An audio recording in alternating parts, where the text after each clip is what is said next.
vídeo vai para mais pessoas. Então vamos lá, o que de fato está acontecendo com o dólar? No começo do ano até hoje, o dólar já caiu 15%. Isso aqui é bizarro, tá? Já tem notícia falando que a gente chegou nas mínimas de 2 anos. Então vamos tentar entender o que isso aqui pode estar afetando, né? O que aquela dólar pode estar afetando na sua vida. Primeira coisa que a gente precisa levar em conta é a guerra da Ucrânia e da Rússia. Já falamos bastante sobre isso, tem muita gente falando sobre isso. Mas de um tempo para cá, o conflito ele foi se intensificando economicamente também. No começo tiveram algumas ameaças, depois teve um bombardeio, e do nada começou um conflito armado, depois tiveram várias sanções, né, de empresas, o rublo russo caiu pra caramba e agora ninguém sabe ao certo o que vai acontecer. Mas uma coisa é fato, as commodities ficaram muito mais caras. Então olha só, o trigo, arroz, café, soja, minério de ferro, petróleo e várias outras commodities subiram pra caramba. Isso daqui, ó, beneficiou demais a exportação. A gente exporta commodity, os preços sobem. O Brasil, ele é o terceiro maior exportador de commodities do mundo. A gente só perde pra China e pros Estados Unidos. Então, com o aumento do preço desses produtos, mais dólares entram no país, entendeu? A gente vende um produto, a gente recebe dólares. Por um lado, isso aqui reflete no aumento de preço dos produtos que a gente tem, como por exemplo o combustível. Mas por outro lado, essa entrada de muitos dólares pressiona a cotação do real e a nossa moeda se valoriza. Por quê? Se a gente tem mais dólar entrando, o dólar compra real. Se tem mais gente comprando o real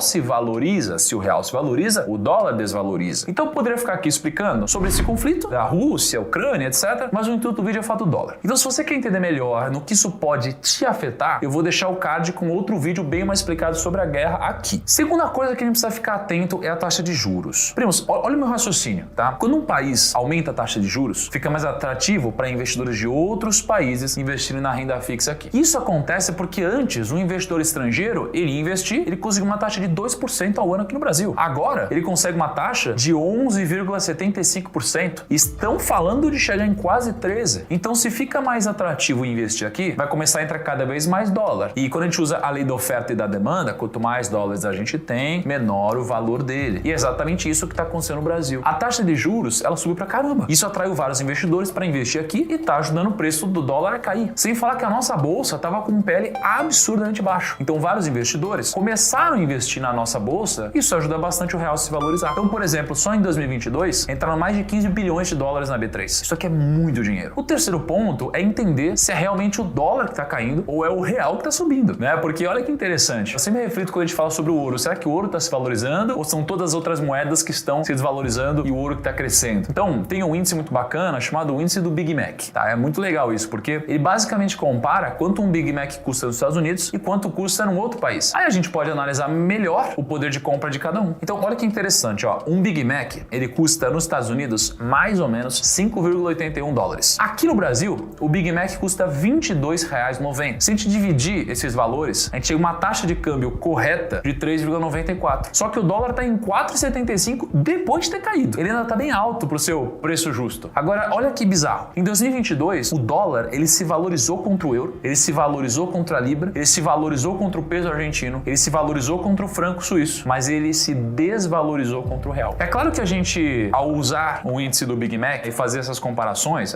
não é uma fórmula mágica que nunca vai errar. Não dá para ter certeza de nada no mercado, obviamente, mas já é um indício de que é realmente o real que está se valorizando. Agora, vamos ver algumas quedas históricas do dólar e o que aconteceu depois, né? Já que agora a gente vai entrar em, poxa, e meu dinheiro, o que vai acontecer com ele? Em setembro de 2002, o dólar bateu R$ 3,6 e 6 meses antes a gente estava com um câmbio de 2,3. Foi uma alta bizarra de 63%. Isso aconteceu porque 2002 foi o ano da eleição, né? E grande parte dos investidores estavam meio receosos, porque eles não sabiam quem ia ganhar. Lembra? No final, o Lula acabou ganhando e o dólar subiu pra caramba. Mas logo em seguida, ele fez a carta ao povo brasileiro, você lembra disso? Pra acalmar, né, os ânimos dos investidores. E depois a gente teve um ciclo de commodities no mundo. As commodities começaram a subir pra caramba. Como você já deve saber, o Brasil vende muita commodity. Isso contribuiu para que a gente vendesse os produtos por um preço maior. E aí o dólar acabou caindo 30% em menos de um ano. E na verdade, ele continuou caindo até a crise de 2008. Só que em novembro de 2008, a bolha imobiliária dos Estados Unidos estourou e o dólar explodiu de novo. O dólar bateu 2,40, mas em menos de um ano depois, ou seja, em agosto de 2009, ele caiu de novo para 1,70. Você tem noção? Uma queda de mais de 25%. Outra época que o dólar oscilou bastante foi em 2016. Esse foi um ano de muita instabilidade na política e isso faz o investidor internacional ter um pouquinho de medo, já que o futuro do país fica meio nebuloso. E aí, em janeiro de 2016, com todo aquele problema na política, o dólar bateu 4,08. Só que um ano depois, né, em janeiro de 2017, ele caiu para 3,80. 3,10, ou seja, caiu 24%. Então, primos, tem 3 coisas que eu tiro de lição de toda essa história. A primeira é que é impossível prever se o dólar vai subir ou cair. Essa é a primeira lição que eu tiro. Diz, inclusive, que a melhor forma de você acabar com a sua carreira como analista é tentar prever o dólar, porque a maioria erra. A segunda é que é importante você ter uma parte do seu dinheiro em dólar. E a terceira é que, no longo prazo, o dólar sempre subiu. E mesmo depois de todas essas altas e quedas que eu mostrei para vocês, no longo prazo, o dólar só teve uma direção. Quase todos os mandatos presidenciais, a gente viu o dólar sempre subindo nos mandatos. E o que os grandes investidores pensam disso? Se tem uma coisa que eu costumo fazer quando eu quero entender algum movimento no mercado, é buscar conhecimento de grandes investidores. O Charlie Munger, por exemplo, que é braço direito do Warren Buffett, ele disse que a gente está próximo de um terrível problema que já nos assombrou no passado. E é claro que ele está falando da inflação. Mais de 40% dos dólares que foram criados na história foram criados desde o começo de 2020. E quanto mais moeda em circulação, maior a inflação. Por outro lado, o próprio Warren Buffett já disse que a gente nunca deve apostar contra a América. E a verdade é que, historicamente, quem apostou se deu mal. Mas essa coisa toda de inflação realmente está muito feia. O Robert Kiyosaki, que não é nada otimista com o dólar, ele já postou várias vezes no Twitter que o fim do dólar está próximo e que o Bitcoin vai se tornar a nova moeda mundial. Por mais que ele já tivesse mudado de opinião algumas vezes, tá? E o Ray Dalio, um cara que eu admiro pra caramba, ele diz que a criação desenfreada de dólares pode ser o pilar do fim do Império dos Estados Unidos. Olha só. E o próprio Ray Dalio, ele também elogiou bastante o Bitcoin. Mas tem uma coisa que eu aprendi com o Ray Dalio, é que se você tentar prever o futuro, você estará fadado a comer cacos de vidro. Então vamos lá.